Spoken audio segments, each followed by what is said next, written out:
Welcome to Quantum Conversations, where we explore the energetics of healing, from frequencies to metaphysics, technology to astrology, from science to nature. Everything is energy, even you. My mission is to help you feel empowered to take your health back into your hands. My hope is that you will open your heart and your mind to a universe full of possibilities and join me for this healing exploration. Let's discover a new dimension of wellness together. Please note the information provided in this podcast, Quantum Conversations, is for educational and informational purposes only. It is not intended as a substitute for professional medical advice, diagnosis, or treatment. Well, hello, everyone, and welcome to Quantum Conversations. I'm here with my very special guest, Christian Drapeau, stem cell scientist, and just overall genius in the realm of health and wellness. I am so grateful to have him here. So, Christian, welcome. My pleasure. Thank you. Yeah, we met earlier this year at a conference, and I was blown away by this new company, this new product that you launched not that long ago. I personally have been using it myself, and so I wanted to take the opportunity to tell everyone who you are and how did you get started in this realm of stem cell science? It's a long story in the sense that I was hired in 1995 to study. My background is neurology, brain research, and I was hired to study the mechanism of action of a product that at the time, and it's still today, fairly well known, Klamath Lake blue-green algae. You may have heard of the product. Yep. So how does it work? Because the déchet had just been passed in America, forcing companies, rightly so, to have scientific data to back up any of the claims that they would make. And this product was known to help inflammation, support the immune system. And most people consuming this product were reporting a sense of mental clarity, mental energy, just like a mood elevation, like a feel-good effect. But we needed to have documentation behind the mechanisms of action. So very quickly, we identified the active compounds responsible for these benefits. But as I'm doing this work, I'm coming across people who reported benefits, very, very significant benefits in conditions touching the liver, the pancreas, the heart, the lung, the skin, the brain, joints. And the question was, what is this plant doing to touch so many different aspects of human health? I was not aware of a plant that was so broad in the kind of benefits that it was bringing to people. So for a number of years, we had really no explanation until I came across one day, I came across an article that was documenting for the first time for me that stem cells from the bone marrow could leave the bone marrow, go to the brain, and becoming brain cells. My background is brain research. Many things regenerate in the body, but we know that the brain, at least we thought, that the brain does not regenerate. So it was kind of interesting data. So I dug a little bit in the scientific literature. I found similar information on the liver, on the heart. So I thought, if stem cells can become heart, brain, and liver, why not pancreas, lung, skin, and the rest? It makes no sense. And if they are able to become all these tissues, then they have to be the repair system of the body. So I published an article in the journal called Medical Hypotheses, in which we proposed that stem cells were the repair system of the body. And in the back of my mind, although I had no knowledge of stem cells at the time, what if this plant act as a stem cell mobilizers, putting more stem cells in circulation? So we acquired a flow cytometer to count stem cells, and then very quickly we discovered that this is how this plant was working. Now, it was the first time that anybody had done this kind of work, so it was a sort of a new path to blaze. But that's how I went from neurology or neurophysiology to essentially stem cell research. Wow, that's amazing. And to come across that discovery in such a organic way that really you weren't preparing for.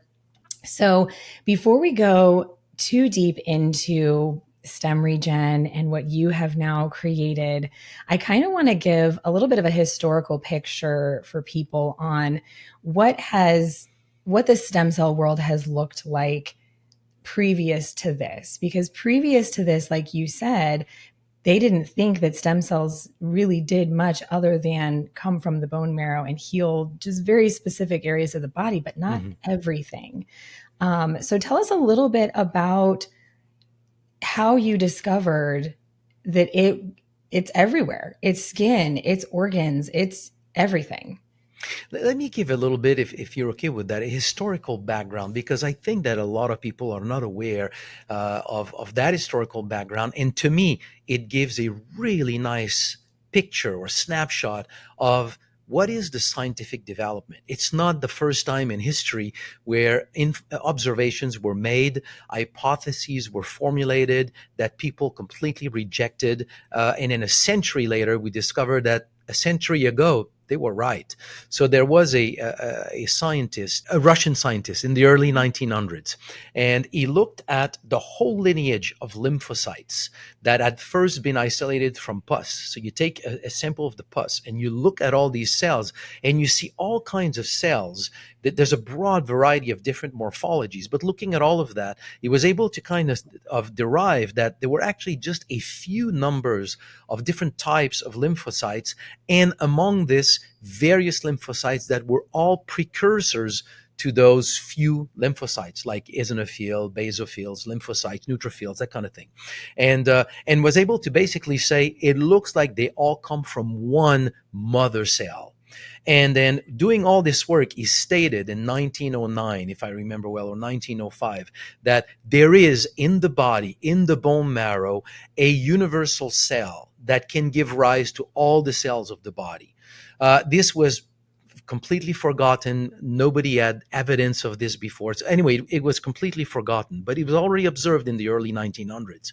So this idea of a stem cell came back in the 50s after a nuclear incident at in Yugoslavia, a nuclear plant, and 5 or 6 individuals were heavily irradiated. And we knew from Hiroshima that when you are irradiated, it kills all your stem cells. Actually, we didn't know at the time that it was stem cells, but you stop making blood.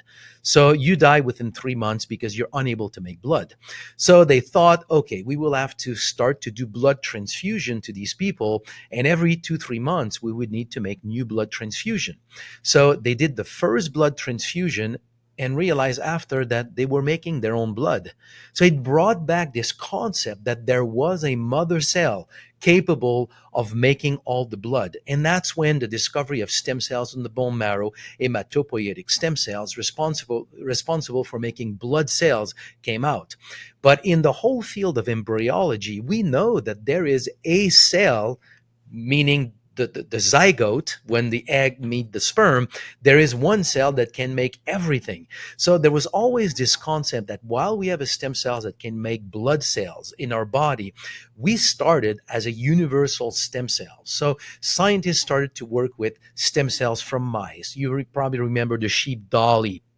They did Yep. that in dogs. So it was known that we could tap into this universal stem cell. The problem is that we were never able to, science was never able to clone or grow human embryonic stem cells. But that dream of being able to regrow organs has sort of always been there. And in 1998, a scientist was capable for the first time to grow human embryonic stem cells. So it brought back the whole full force of that dream of being able to regrow organs for humans. The problem is that it became very clear very rapidly that embryonic stem cells, with their ability to become everything, created a significant risk of tumor formation. And that's why to this day, embryonic stem cells are not really utilized in treatment. But the concept was that stem cells from the bone marrow could only make blood. So when these people started to go back to this sort of a second lower class of stem cells, as it was thought at the time, what is really their capability, then it was discovered that if we utilize the method to grow embryonic stem cells for adult stem cells, it doesn't work very well. But if you design ways of growing and maintaining adult stem cells from the bone marrow, they can actually do pretty much everything that embryonic stem cells will do, with one difference. Stem cells from the bone marrow can become cells of virtually every single tissue of the body, but only the tissue in which they find themselves. So if an adult stem cells from the bone marrow goes into the liver, it will only become liver cell. In the heart, only heart cells. So there's no risk of tumor formation. And that is Right. why in the early 2000s, the whole how could I say, the whole development of adult stem cells really started in force. And to this day, millions of people have been treated with various kinds of approaches using adult stem cells because they are extremely regenerative, but without the negatives, the risks of embryonic stem cells. Yeah. Wow. That is amazing. Thank you so much for sharing that history. And I'm glad that you touched on how things came to be in the early 2000s, because I kind of want to talk about some of those other therapies that are out there. What's interesting is when I was in high school in the early 2000s, I did a research project on umbilical cord stem cells. There was a cryopreservation bank that had just opened in my area. It was a relatively new concept. So even back then, this was kind of coming out and coming around, this concept of you could take the stem cells from the umbilical cord blood, preserve them, freeze them forever. I'm not really sure how long, and potentially use them for that child later on in life. So tell me what you know about that process. Is it still effective? Is it still widely used? Yes, it is. And let me put it in a historical context that I'm sure a number of people won't appreciate. But I'll be objective here. When stem cells were discovered in the early 2000s, this idea that stem cells from your bone marrow are limited was prevailing, was everywhere. So they were not very interesting stem cells. So people immediately started to look at alternative sources of stem cells. And umbilical cord became the first place to really look at. But of course, in order to be able to utilize umbilical cord stem cells, you need to be able to preserve them. So that's how cryopreservation was developed, banks to keep stem cells. All of this was developed at that time. Then, as time went by, it became pretty clear that stem cells from the bone marrow or from fat tissue, adipose stem cells, are actually pretty potent stem cells just as well. Are they as powerful as umbilical cord stem cells? Younger stem cells are better than older stem cells. So somewhere, stem cells from umbilical cord, yes, are better. But the big question here is that how long can you preserve them? You know, we have this field, let's say the whole field of collecting stem cells, cryopreserve them, well, let's say came to its full knowledge as we have it today, let's say around 2005. So that means that we have less than 20 years of history of preserving these stem cells. So how effective are they after 20 years of cryopreservation compared to the stem cells that you would have right now in your body as a 20-year-old? Personally, I think that not only they're probably not that much difference from the one in your bone marrow, but they're right there. They cost nothing, and you can have them every day. The umbilical cord stem cells that you preserved will be limited in their utilization. You have a limited number. We're limited in the capacity of multiplying them. There's a point where multiplication reaches a point of non-return. They start to be damaged by that process. So I think that the knowledge that we have today will basically tell us cryopreserving your stem cells probably is not really worth it. But there's a use, nevertheless, for them in the sense that if you preserve them not for too long, and you are a 60, 70-year-old individual human, if you go and get an injection of umbilical cord stem cells, you've just reseeded your bone marrow with young stem cells. That is going to basically rejuvenate your stem cell bank, if you want, in your body. So I am not saying that there's no utilization for them. What I'm saying is that this concept of saying really tap into cryopreserving the stem cells of your child because they may be of use for him or for you down the road, There is one application for which this is true. If your child develops leukemia, then you can then go through a radiation treatment and then be reseeded for with his or her own stem cells. That is probably the application where it really applies. Outside of that application, it's really, there's a lot of pros and cons, but you have stem cells from your bone marrow every day of your life. So I'm not sure really how relevant it is in today's world. Right. And, the other thought too is the cost of it. I don't know if Hmm. the cost has changed much since I did that research, but it was quite expensive. And especially if you're considering that it's supposed to last for an entire lifetime, it's up tens of thousands of dollars to do that.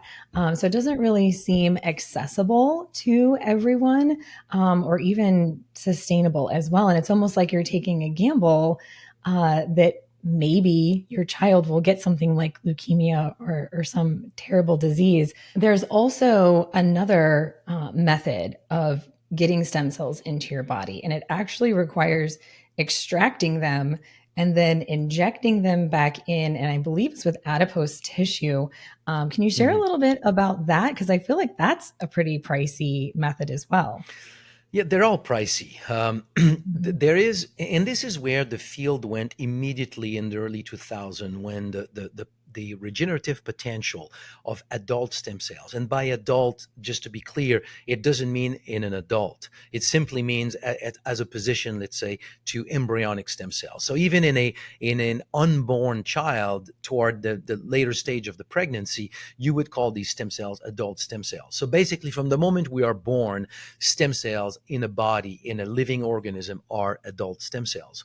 So the moment that we start to realize the real potential of adult stem cells, then obviously the, all the scientific minds went into the direction of saying, where can I get them? How do I preserve them? And how can I use them? So obviously the sources became the bone marrow. We can aspirate them from the bone marrow, umbilical cord, as we just talked about. But it was very quickly discovered that we also have a lot of stem cells in fat tissue. These stem cells have a lot of advantages. They do not multiply very easily in the fat tissue. They're quiescent, they're dormant. So when you take adult stem cells, let's say from a 60-year-old human beings, these stem cells are not as old, if you want, as the stem cells in the bone marrow that continue to divide continuously in the bone marrow. They are dormant in fat tissue. So they would be considered, to an extent, younger stem cells. And in that way, more potent than let's say, bone marrow stem cells. Super easy access, fairly multipotent. They can do a lot of things in the body. But you're correct. The process is nevertheless costly, $5,000 to $10,000 to probably get a treatment using adipose stem cells, depending where you get it. But it is an interesting source of stem cells. It is an interesting approach. It's interesting to note as well that there was a significant lawsuit filed, or at least an opinion expressed by the FDA, that basically said, if you remove adipose stem cells and you re-inject them, that is a treatment. It's a path of drug development. So it forced any clinic doing this to basically fall under GMP of a pharmaceutical manufacturing site, which blocked essentially all Hmm. clinics from being able to use adipose stem cells. But there is a group that fought this in court and they won. So last about a year ago, they won that case, and it basically just reopened the path to utilizing adipose stem cells in America, which I think is the right path. Putting cost, putting all these discussions aside, there is no question that the future of medicine in the world is tapping into the regenerative potential of adult stem cells. It is the repair system that medicine is not tapping into. The native innate repair system of the body is ridiculous with the knowledge that we have today. So it's the future of medicine, is no question. Yeah, absolutely. So when you inject the stem cells, is that pretty localized? Is that you're putting it in a specific area for a specific issue and it's not really going to travel elsewhere in the body? When you inject them in one tissue, they will not all remain in that tissue. They will leak out if you want and go elsewhere, but you will obviously have a higher concentration in that tissue. But let me just say that the colleagues that I'm working with that started, let's say, 10, 15 years ago to do, for example, for recovery from heart attack, injection of stem cells in the heart, what they discovered is that in patients in which this was not possible, and they simply injected stem cells in the systemic blood circulation, 6 months later, the recovery of the heart was not different than from people who got it directly in the heart. It was faster if you get them in the heart, but over time, the recovery is pretty much the same. So Oh, it interesting. slowly developed this understanding that, yeah, it will evolve in a slower manner, but at the end of the day, the results will be the same if you just put it in the systemic circulation. And it is so much simpler to do it in the systemic circulation because you don't have to go into, the OR. You don't have to use anesthesia. I mean, it's just so much simpler. So right now, most stem cell treatment is simply through systemic circulation, unless you're talking about joint. If you're talking about joint, then you need to go and inject stem cells in the joint capsule, and it's not a simple process. What I mean by this is that you need somebody who is really what I refer to as a medical artist. You need somebody who has a very, very deep knowledge of anatomy and knows exactly where to position these stem cells, because it's very easy to do an injection that will be worthless. Yeah, But it and that would works. be unfortunate too, because it is such a costly Mhm. procedure. Okay, so those are two that are pretty expensive methods. There is another one out there that is free. And honestly, I don't even want to bring it up because the thought of it makes me want to gag, but it's a hot topic in the biohacking world. I'm not sure if you've heard of this: urotherapy, drinking your own urine. Are you I familiar mean, with this? I have heard of it, and um, how could I say? I don't want to put it down. All I want to say is that whenever I hear these things, I want to see the data, because there's so much statements that are put out there, and I would just like to see the data. How were stem cells quantified? How was this effect quantified? And I have not seen any data so far supporting that. If Right. you come across any, send it to me. I'd be happy to look at it. Right. Yeah. It's a quite interesting. And to me, that would be like absolute last resort, desperate It's situation. not it's not as bad as it sounds, Yeah. but Yeah. yeah, but I'm not aware of a documented effect on stem cells. Sure. So, there are some misconceptions out there about the best way to get more stem cells in your body. And it was believed for a long time that it only helped certain areas of the body. And so, when you discovered all of this and you found there was this new way to introduce stem cells or generate stem cells into the body in a very natural, inside out approach, now let's talk a little bit about stem regen and how you discovered it started off with one plant and now it's multiple plants, Correct. and other ingredients. So yeah, let's talk about stem regen. So, going back to what I was saying in the introduction, I was working with this blue green algae, looking at how it was working. We discovered that it is working in mobilizing stem cells, releasing stem cells from the bone marrow, or at least I should say, increasing the number of stem cells in circulation, and they are most likely coming from the bone marrow.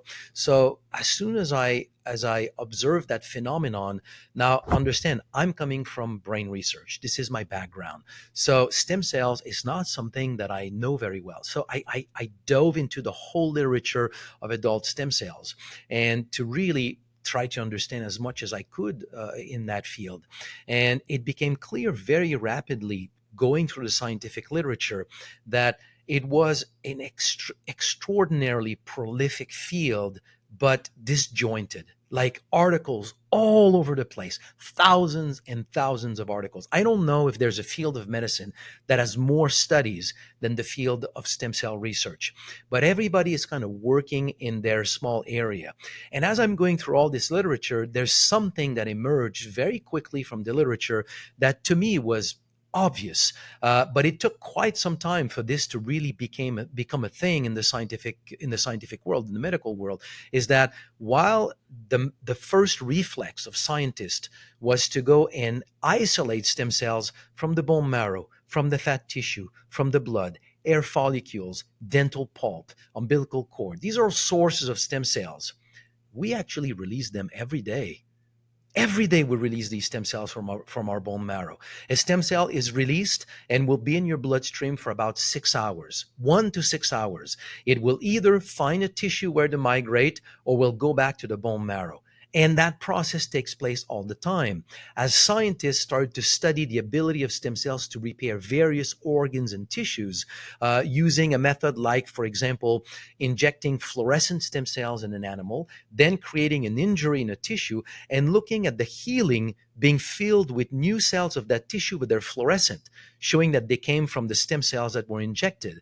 And then with animals that were kept alive after the end of the study, 2, 3, 4, 5 months later, if you start to look at the entire animal, they started to realize that every organ and tissue had cells that were fluorescent, meaning that yes, they repair, but in the background, stem cells go into all the tissues. So the image that really came out from all this literature is that your stem cells from your bone marrow every day of our lives repair what is broken and replace the cells that are being lost, and every single tissue of the body go through this process of turnover, meaning that at, let's say, at 40-year-old, you don't have a 40-year-old liver. You don't have a 40-year-old pancreas or heart or brain or lung or anything. You have a new liver every 2, 3 years. So at 40, maybe you're on your 10th liver. And same thing with a pancreas. So if everything goes in turnover, and at the same time, there's another phenomenon that is crucial to understand. We are born with red marrow that makes stem cells, but the red marrow converts into fatty marrow, yellow marrow that does not make stem cells. And by age 30, we have lost more than 90% of our red marrow. So there's a point that as we lose cells every day as part of this turnover process, the number of stem cells available to replace the cells that are being lost is not enough. And that is when we start to discover in our 30s that we're not Superman or Wonder Woman. You know, you start to get up in the morning and you realize, I need to pay attention to my health. A thought that in your 20s never, ever crosses your mind. Right. That's when we start to experience aging, and we will develop problems down the road that will be the direct consequence of how many stem cells I have today in my bloodstream to replace the cells that are being lost. So stem cells is becoming a central understanding of health maintenance or disease formation. So as all of that literature kind of was coming, I was going through all of this literature, and as all this concept really came out from that literature, I thought the most powerful way of utilizing stem cells is just releasing your own every day and support this natural process.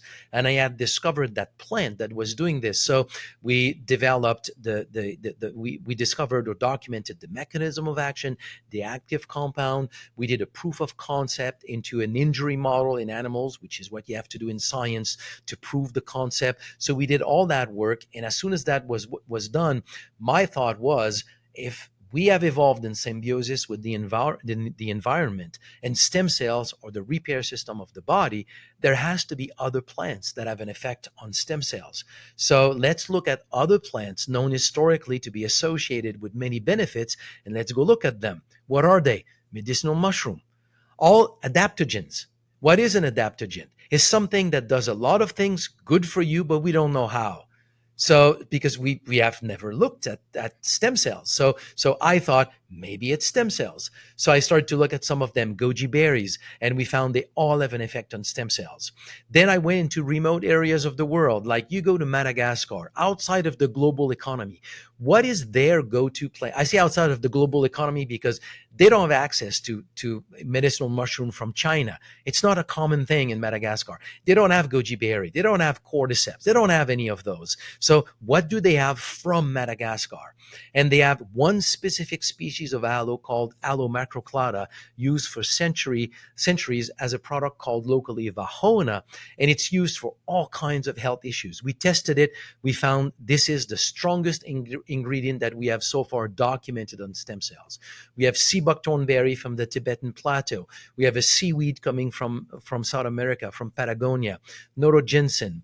And so we have now in StemRegen the top five plant extract that we have documented will, within 2 to 3 hours after consumption, will up to double the number of stem cells in your blood circulation.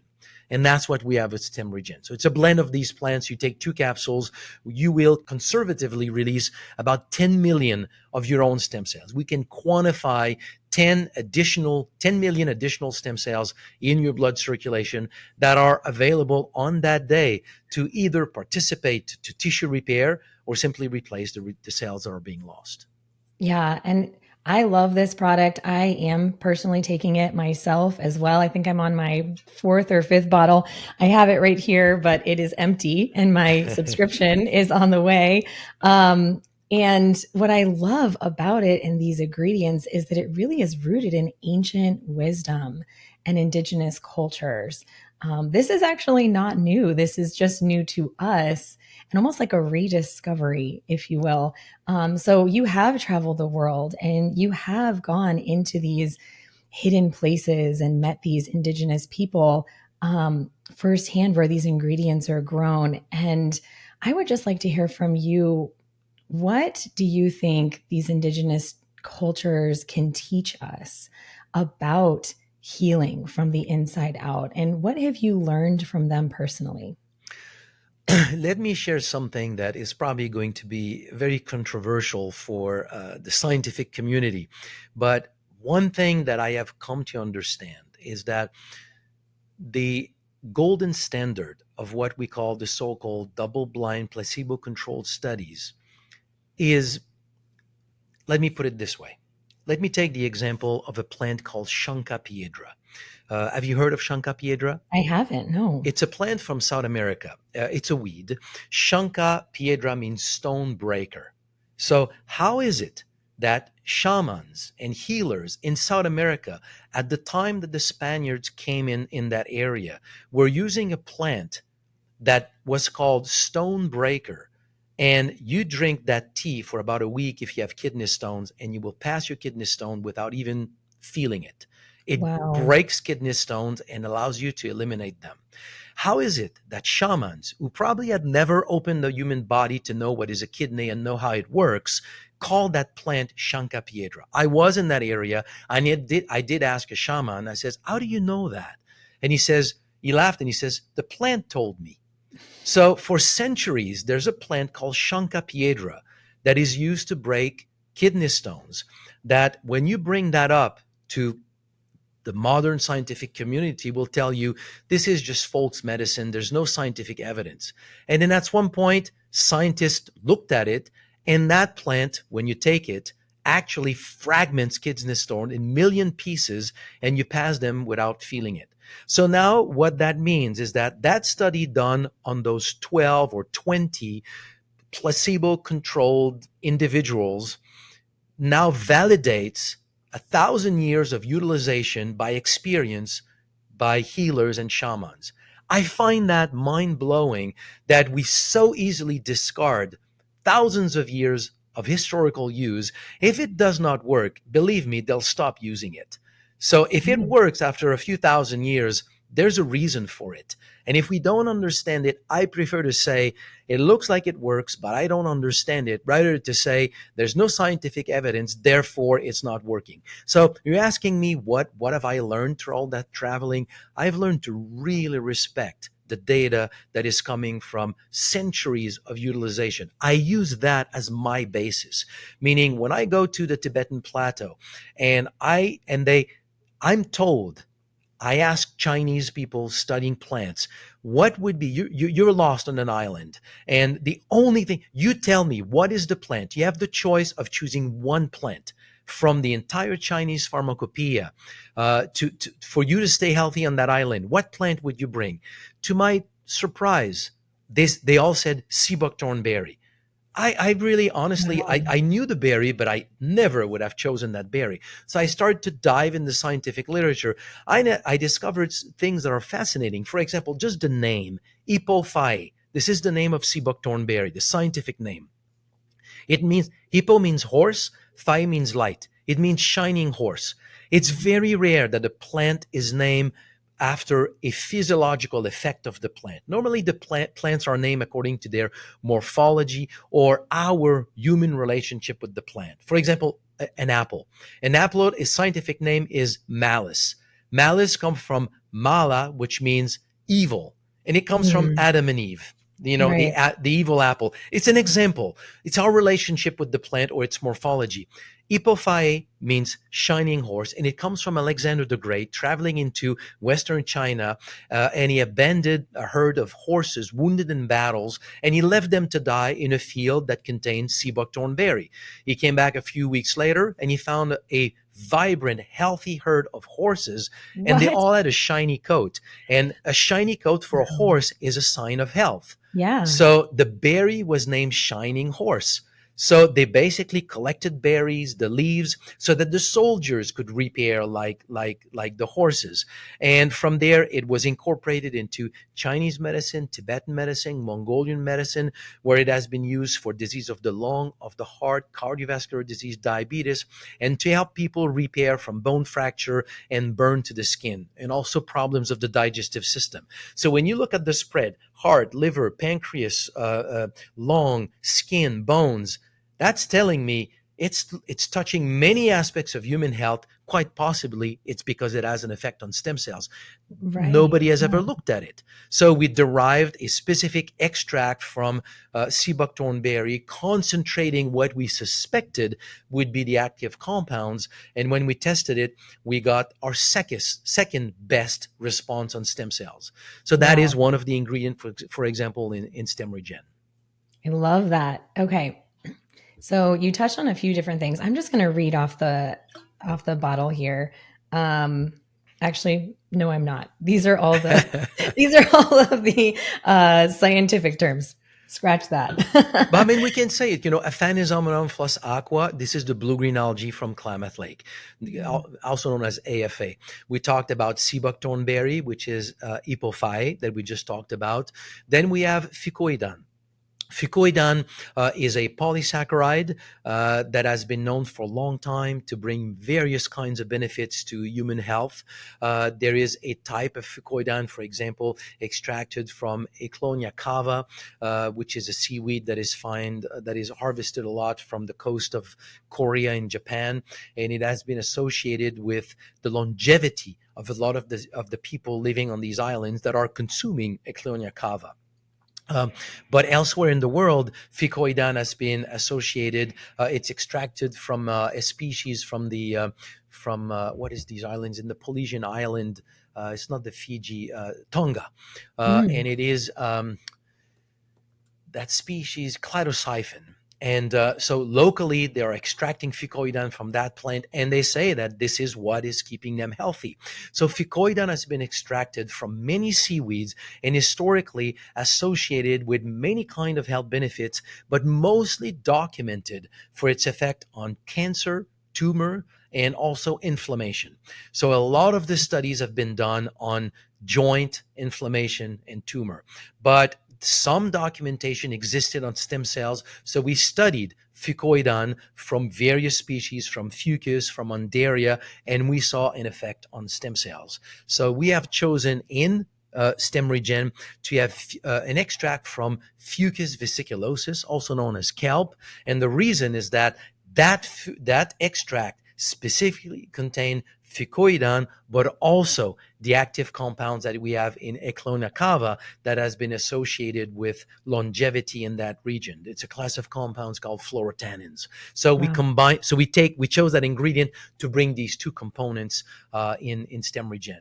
Then we have notoginseng, which is the original ginseng.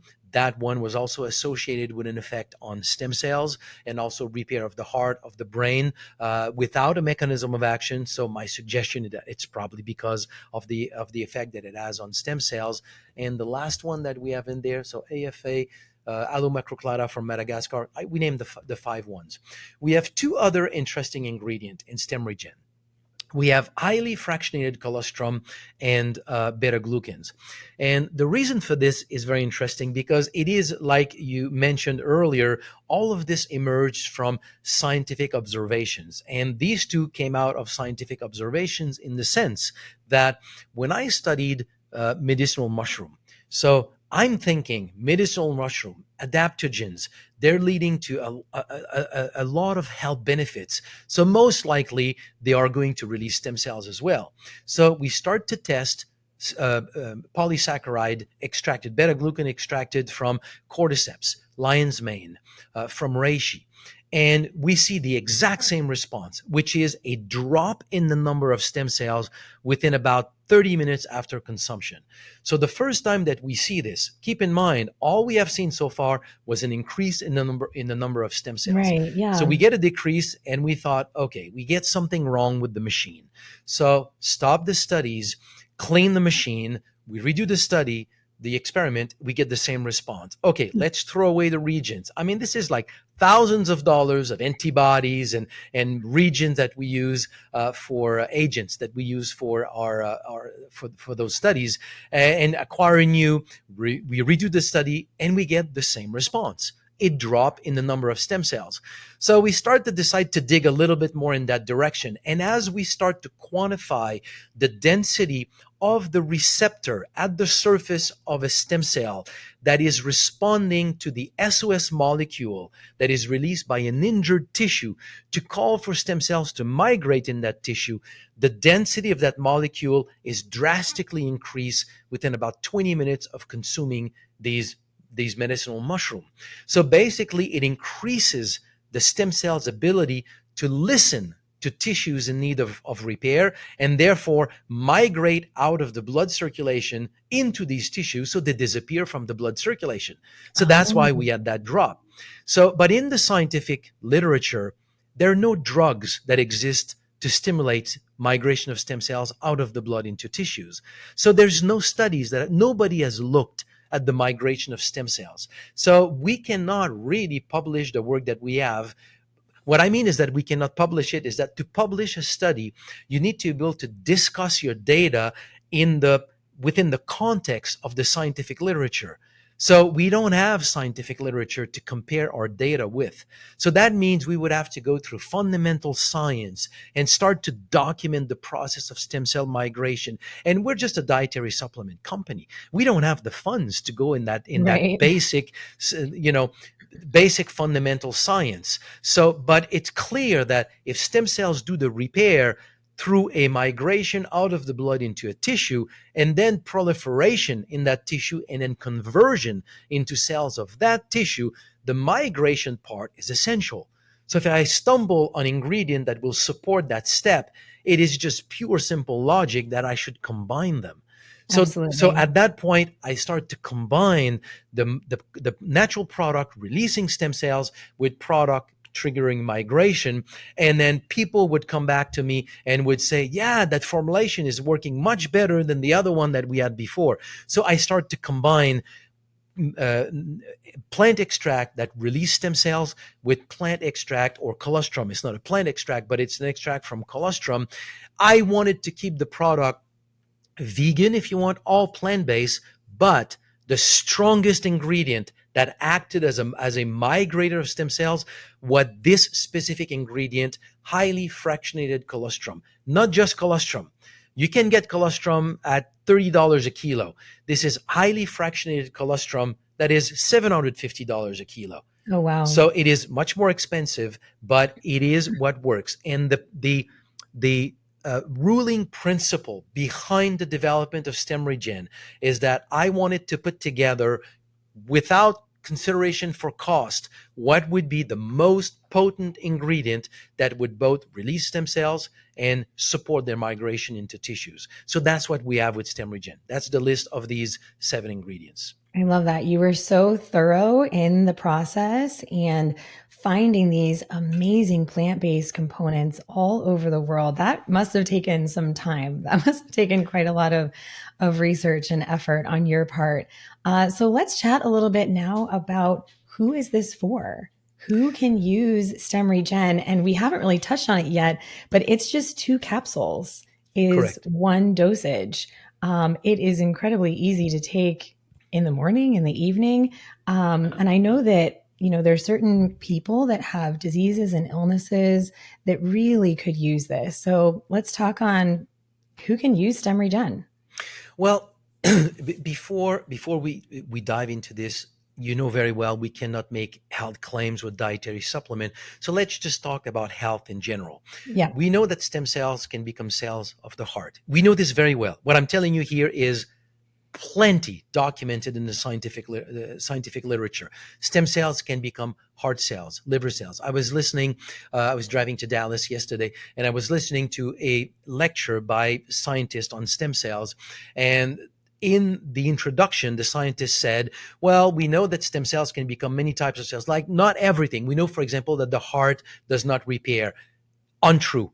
This is still part of the dogma information. Somebody who has learned that, let's say 10 years ago at med school, may not be aware today that the science has been done. The heart repairs as well. You have half of a new heart every 25 years. Your brain is also in a process of turnover. The brain also repair. Stem cells can repair every single organs and tissue of the body. The ability of your stem cells to repair a tissue depends on many different factors, but predominantly 2 factors. How many stem cells you have in your blood that are available to migrate in that tissue, and the ability of these stem cells to migrate in that tissue. And that can be influenced by various factors. We can go through these, but there's a direct link between how many stem cells you have in circulation and the ability of an organ and tissue to repair naturally through your natural innate repair process. So, and that's where stem regen plays a very interesting role. It simply supports this natural process in the body of putting more stem cells in circulation. When I started with this, so I discovered this whole phenomenon in 2001. So I kid you not, and I know it's going to be a very naive statement, but when all this thing kind of dawned on me, meaning stem cells or the repair system, putting more stem cells can really help organs and tissues.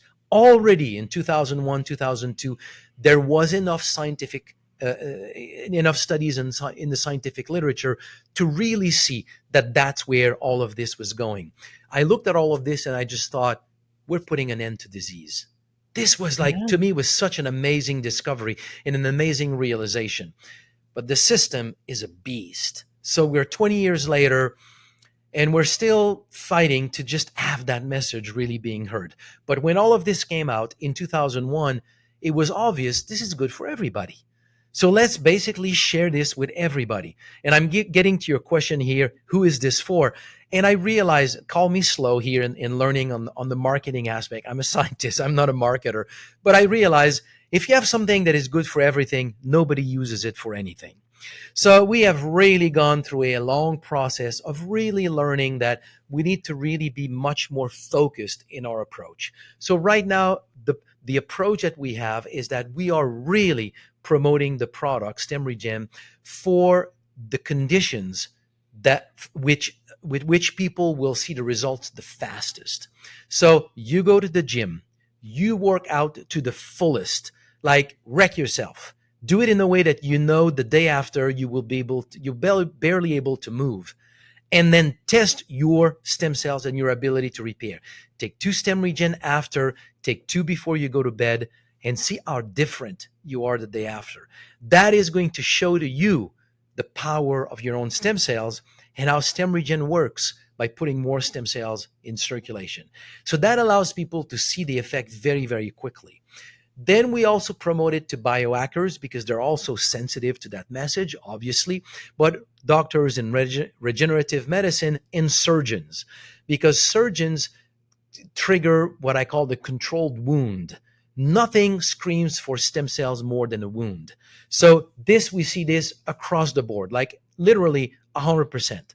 People who take stem regen that only puts more stem cells in circulation, that's all it does. It doesn't do anything to your healing. It's your body that does something for your healing. But you put more stem cells in circulation, and 100% of the time, That individual will go and see their doctors 10 days later for the follow up, and the doctor will say, "What have you done?" You're like, "I've never seen anybody repair that fast." We see this across the board. So that means that doctor now sees the benefit of putting more stem cells in circulation for their patients. So these are like the main direction that we're going right now from a marketing standpoint. We do have an ongoing study tapping congestive heart failure because if a colleague of mine is a cardiologist, he has tried the product, he has seen what it does on his patients. And the aim of the study is to compare the effect of stem regen with stem cell injection to bring it as a comparative to in the whole world of stem cell treatment or stem cell modalities. So stem regen alone, stem cell injection, and combination of stem regen and stem cell injection, because he's telling me when I combine it together, I see much better results. That study is ongoing. We already have preliminary data. So I'm working right now on a short communication, but basically everyone on stem regen alone after 6 months are pretty much all normalized in their conditions. So I won't make more claim here. We'll publish the data, but let's just say here that specifically when we talk about the heart, yes, if you can put more stem cells in circulation, they will go in many places, but that includes the heart, and it does promote the heart into repair and becoming better at what it does. Wow, that's incredible. And those are three pretty major issues that a lot of people are dealing with. The heart, I actually know somebody who just had open heart surgery, and I need to send them a bottle of stem regen. It makes sense that you would want to promote this for people who do have those wounds and those things that they have to, knee surgery, things of that nature. I'd really like to focus on the metabolic, diabetic, kidney Mhm. disease issues, because you had mentioned that people with those issues are actually producing less stem cells. And it Mhm. got me thinking, when you think of somebody who has diabetic ulcers, or it's a known thing that if you have diabetes, your wound takes a really Mhm. long time to heal. And it just kind of clicked for me that, oh my goodness, these people don't have enough stem cells in circulation. And so would something like stem regen help to support them? Let me answer your question by I'll put stem regen aside. Let's say putting more stem cells in circulation, could this have an effect on these kinds of condition? We need to understand that the main problem of diabetes is that when you have elevated blood glucose, there's a chemical reaction that is taking place in your blood but in your body, which is the merging or the combination of sugar with protein. So it's the same process that when you cook meat, for example, with sugar, you caramelize your meat. It's delicious when you have this in your dish, but in your body it's very damaging. And that is the cause of poor circulation in the periphery, peripheral nerve neuropathy, kidney disease, everything in your eyes, retinopathy. All of this is consequence of this reaction that is taking place in your body. And it does the same thing with protein at the surface of stem cells, and it basically reduces not only the number of stem cells in circulation, but the ability of stem cells to migrate into tissues. So you have your pancreas is going down, does not repair very well because you don't have enough stem cells. And as your glucose goes up in your blood, then likewise, you have fewer stem cells in circulation, and you trigger this sort of spiral down in your inability to properly repair. So there is indeed this really damaging or unfavorable condition that is triggered by diabetes. So if you can really reduce your blood glucose and then put more stem cells in circulation, putting more stem cells in circulation has been documented, and we have done studies in the past. We are about to restart another study here with diabetes, but it's very common for people to be able to reduce, see their ups and down be much more stable, to reduce their insulin resistance, reduce their use of insulin, and then have a lot of the peripheral problems associated with diabetes to start to improve. It's fairly common. Wow, that's amazing. And it's such a huge issue that people, especially in America, are dealing with right now. So If that's one of the issues that you're dealing with, you might want to look into STEM regen. So let's discuss all of the ways that we can really maximize the benefits of STEM regen for the biohacker population out there, for the athletes that are out there. There's a few different therapies that you can use in combination with STEM regen. And one of them is pretty unique and interesting. We discussed this a little bit when I first met you, but it's frequencies. And Mhm. you have actually worked with a quantum physicist in the past who showed you the effect of frequencies on stem cells. And I would love for you to explain how that works to people. I don't know if I can tell you how it works, Right. but it is indeed fascinating. So Yuri Kron, unfortunately, he passed away a few years ago, but he came from Russia, and I will explain his work by using his words because it's not my field of expertise. But in a nutshell, uh, we know that galaxies that should attract each other through their gravitational force are actually moving away from each other. So there is a force in the void, meaning in emptiness, there's a force greater than the force of galaxies. I mean, what I'm telling you here is like 101 because now quantum physics has gone so much beyond in describing all of this. It's black matter. So essentially, that void, the way that Yuri was explaining it is that that void is the same void. There's not like two void. Void is void. So it's the same void that we have in an atom. And we know that in an atom, the space occupied by an atom is about 100,000 times greater than its actual mass. If you look at the material part of an atom, it's essentially 100,000 times void compared to matter. So you take a human being, and we're probably roughly about the matter the size of a grain of rice. The rest is void. It's pretty challenging to start to realize that kind of thing. And if you try to measure, quantify, get something out of that void, you can't. It's unmeasurable. But electromagnetic wave can have an impact on it, and it can have an impact on electromagnetic wave, and you can measure that. So Yuri developed the technology to measure that, and he did kind of work like capturing the signature of iron, for example, and then putting that into pure water and giving that water to people who were anemic because of deficiency in iron, and it would reverse their anemia. There was no iron in that water. There was the signature of iron.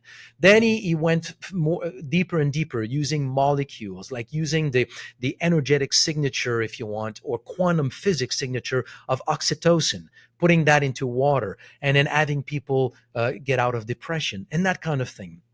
So at some point, he used the energetic signature of molecules known to stimulate stem cell release, stem cell proliferation, plants that I have documented that he would take the signature of these plants. So we're talking about something that is so complex into the soup of molecules, but nevertheless take the energetic signature of these, put that in water, and when that was tested with stem cells, you could increase a very significant increase in stem cell proliferation, for example. So we would basically take that imprint and re-imprint that into the ingredients that are what that I was using at the time. So anyway, Wow. fascinating work that unfortunately Yuri passed. His technology is still available, but yeah, there are things that we can do energetically to support stem cells in the body. But you can also use wavelength in a different ways, like light therapy, using red Yeah. light. You know, if you want, because that's the main thing. Somebody is taking a product like Stem Regen, it releases stem cells. I want them to go in my pancreas, in my liver, in my heart, and wherever you, in my joint, wherever you want them to go. How do you facilitate the or promote the migration of stem cells in that area? There, you want to increase blood circulation, so you can use heat, but red light as well. That is going to increase pulse electromagnetic frequencies, is going to increase circulation in that area. If you're using red light and increasing slightly the temperature in that area, you also promote blood flow in that area. So these are good techniques also to promote the migration of stem cells in a tissue. I remember years ago, somebody who had had a stroke, and he had aphasia and some paralysis, and he was a singer. and he was really depressed, but he could not sing anymore. And he says, if I take your product, at the time it was not StemRegen, but if I take your product, he says, can it help me? I said, I don't know, but give it a try. But if you really want to maximize the effect, activate the area that is not working to make it signal, make it be obvious, making your body scream, if you want, in that area. I said, for example, try to sink or try to draw. And he became mad because he was saying, my hand is paralyzed, I cannot draw. And I said, I don't care whether you draw or not. Try, make that area express its deficiencies. And within a matter of about 6 months, he was back in a choir and he was able to sing. Oh So, my so gosh, all I'm it's saying here is that amazing. try to reactivate in one way or another the area where you want repair. It's the whole concept of prolotherapy, re-injuring the area where you need repair, because you then it's laser therapy in your eyes, it's microdermabrasion, it's everything that you do. Why is microdermabrasion or laser therapy, why are they working? They injure your skin and it triggers the whole mechanism of repair process, which is exactly what we're describing right now. Try to use that in different places in the body where you need repair.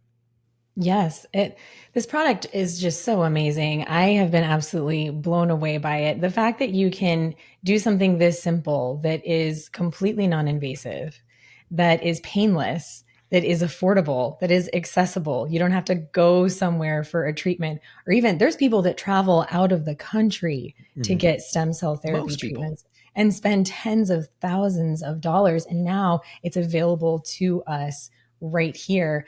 You can create up to 10 million stem cells with just a single dose. Imagine the effects of that. So, I'm sure there's a few people out there, though, that are wondering, are there any adverse effects? Is there anybody who can't take this? Is it safe for kids? Is it safe for pregnant women? What are your thoughts on that? I'm speaking here based on, let's say, 20 years of experience, because when we discover something new, it brings a lot of those kinds of questions, which I add. I think the beauty of a product like StemRegen is that it's based on ancestral knowledge. So we use sea buckthorn berry because of the kind of documentation over the centuries. So in a way, if those plants had been associated with problems, we would know it by today. It would be part of the pharmacopoeia of these plants. So we don't have plants in StemRegen that has been associated with any kind of problems. Seaweed can be associated with iodine, with sort of thyroid issues, but the extract that we have actually does not concentrate iodine. So really looking at all these ingredients, there's really no issue whatsoever. One that is good to know is that the blue green algae, as a green product containing chlorophyll, also contains vitamin K. So if someone is on Coumadin or any type of vitamin K as a blood thinner, vitamin K blockers, then you need to know that the product contains vitamin K. But it contains about 12 microgram of vitamin K per serving.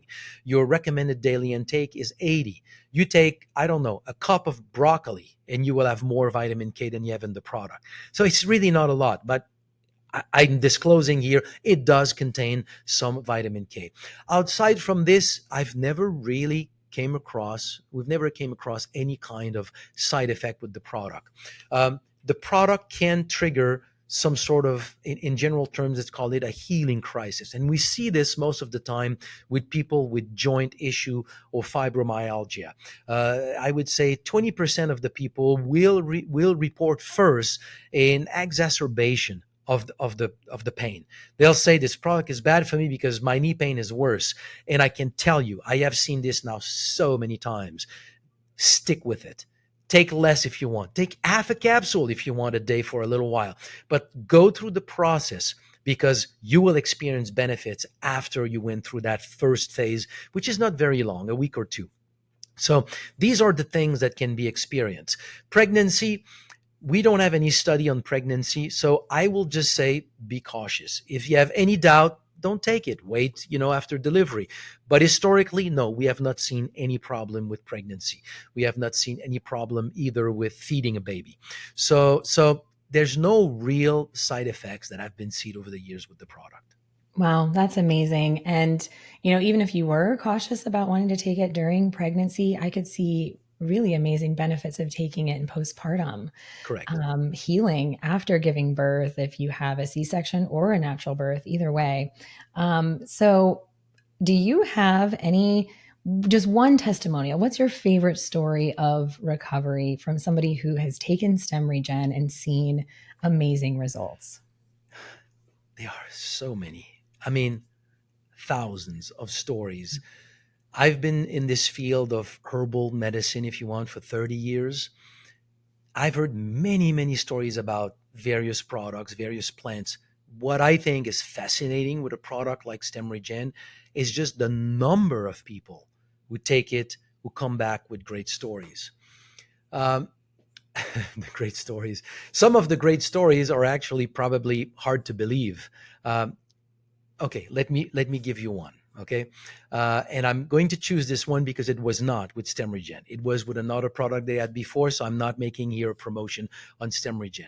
It's a fellow that had a an accident. He was repairing a balcony on the fifth floor, and the balcony basically fell. So he basically fell from 5 stories, and he landed on his feet on a hill. So basically, every single joint dislocated. He crushed his feet.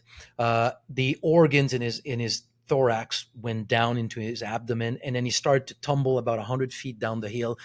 His foot was like beside his. It was broken. He was completely broken, but he was alive. So they brought him to the hospital. They did about 48 hours of surgery on him. Everything was reconstructed. He had a mesh put in his abdomen to basically lift all of his organ, and he was told, you will be for probably a year in a wheelchair. We don't know if you will ever walk. Um, and and we had just launched our first product, and his mother at the time gave him tons of that first product. It was the blue green algae extract. Gave tons of that product, and so that was in November 2005, and in March 2006, within like 4 months, he was piloting his plane. Not Oh only my just goodness. walking normally, he was piloting his plane. He was a pilot, Wow. meaning enough sensitivity, coordination with his feet. And I've met him a number of times. He told his entire story on video. Every 6 to 12 months, he needs to go back and readjust that mesh that he has in his body. Mhm. Um, I'm choosing this one just to show that this is the extreme. Everything in between. This is your body repairing. That's all it is. The product didn't do anything. It's the person's stem cells that did the repair. You put more Right. in circulation, and the body will utilize these stem cells to repair because that's what the body does. Think about it. If you have a turnover rate of every 2, 3 years for your liver, the fact that you're still alive today with a liver, that's because your stem cells have worked. They have done their Yes. job. They have done their job everywhere in your body. So that's the concept that we need to let sink in, is that if stem cells were not doing their job, we would not be alive today. They Right. work. If you put more in circulation, more of them will be capable of doing their work. It's really that simple. Exactly. Yeah. So I mentioned earlier that we met at a conference in, I think, April of this year. And what was interesting to me is that was my first time doing a conference like that. But you are a veteran. And these conferences, when you have a vendor booth and you're sharing your product with people, you have to be on all day. It is traveling, it is staying in hotels, it is really long hours. You did a speaking engagement in front of hundreds of people as well. And you do this all throughout the year on this circuit. And what I want people to understand is that you don't go out on the road like this unless you are extremely passionate about what you are doing, because it's intense. It's a lot. So I want to know from you, Christian, why are you doing this? What wakes you up in a hotel room and drives you to get out in the world and share this with people? I, I shared with you this naive thought 20 years ago when I thought we are putting an end to disease. By we, I don't mean myself and my team. I mean the scientific community. This is thousands of studies that have been done showing the power of our own stem cells. if we were to remove all the politics out of medicine, everybody today will be taking something to support their stem cells. It's just like so much common sense. So I'm looking at, and then add to this the thousands of people that I've come across. I mean, I have 2.3, 2.5 million air miles just lecturing about stem cells. I've lectured to, I don't know, maybe 100,000 people over the years in different setups, small groups, big groups. And at each one of these conferences, I have people coming to me telling me their stories. Hearing those stories, seeing, let me share another one with you that to me was just, these stories are so touching. So I'm in Mexico giving a lecture, and then there's a father who comes to see me and says, I want to thank you because his daughter had vitiligo. She was about 9 or 12, something like this, at the time that I met her. So she had been teased at school her entire life. The kid was traumatized by how the kids picked on her because she had vitiligo on her face, on her hands. And he started to take the product. He started to give her daughter the product. And then he asked his daughter, he says, okay, and she was relatively dark. He says, take off your sandals. There was remaining in her body the size of a pea of a white spot on her foot. That's what was Mm. left on her body. It Wow. has, and you should see the child just beaming. So you're looking at stories like this, and it's just like, how can you not go? And it's the stories of people who have had those kinds of experiences that really is feeding the whole. I mean, that's why I continue to do it. I know what this can do in people's life. I know how it can change people's life. The biggest pain, I could say, is to face all the naysayers who obviously, I say naysayers, they don't have the advantage and the vantage point that I have of having heard all these stories. I understand where they're coming from. Challenge it. Challenge me with it. You can challenge me as long as you want. There is so much science behind all of this. But but accept it for a second, give it a try. It's really people's stories that are motivating all of this. That's wonderful. And I want to take a moment to just share some gratitude with you because when I look for people to collaborate with and to have on this podcast, I'm looking for people who are genuinely doing this for the right reasons and who have that passion. And truly, this is your purpose. I mean, you are out there living out your purpose. And there is no doubt in my mind that you're doing this for the right reasons. And you truly come from a place of humility, sincere passion, and the intention to co create a new paradigm of healing for the world. So, thank you so much for your humble and yet profound contribution to the wellness space because I do truly believe that what you're doing is absolutely going to change the face of health and healing. It's been an absolute pleasure to connect with you. I thank you so much for your time and especially sharing your energy with us. And so thank you. Thank you so much.